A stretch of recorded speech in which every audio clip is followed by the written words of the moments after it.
Hi అండి, సింపుల్గా నేతి సున్నుండలు మేకింగ్ వీడియో చూద్దాము. ఇప్పుడు ఒక ప్యాన్ పెట్టేసుకొని పొయ్యి మీద ఒక 1/2 kg మినపప్పు తీసుకుని ఉరవడితో తీసుకున్నానండి. వీటిని గోల్డెన్ బ్రౌన్ వచ్చేంత వరకు చక్కగా వేయించుకోవాలండి.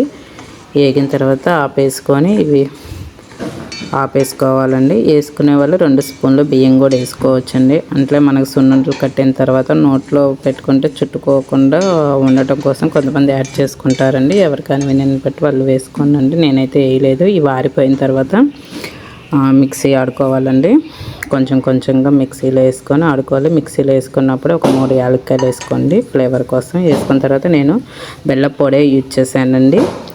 ఇన్ని గ్లాసులు మినపప్పుకి అన్ని గ్లాసులు బెల్లం పొడి వేసుకొని అన్నీ రెడీ చేసుకొని ఒక డిష్లో వేసుకొని మొత్తం ఒకసారి కలుపుకొని అంతా బెల్లం అదంతా కరిగేటట్టు. ఇప్పుడు ఒకసారి బెల్లంని అడ్జస్ట్ చేసుకొని చూసుకోండి. కొంచెం నోట్లో వేసుకుంటే స్వీట్ తెలుసు, చాలా పోతే వేసుకోవచ్చండి. తర్వాత వేడి గీ వేస్తేనే మనము సున్నుండలు కట్టుకున్నప్పుడు ఉండలు బాగా వస్తాయండి. చల్లదనం మీద నెయ్యి వేస్తే రావండి. ఇలాగ మనకి ఎన్ని కావాలంటే అన్ని ఉండలు రెడీ చేసుకోవచ్చండి. వీడియో కనుక నచ్చితే లైక్ చేసి షేర్ చేసి సబ్స్క్రైబ్ చేయండి. జై శ్రీరామ్.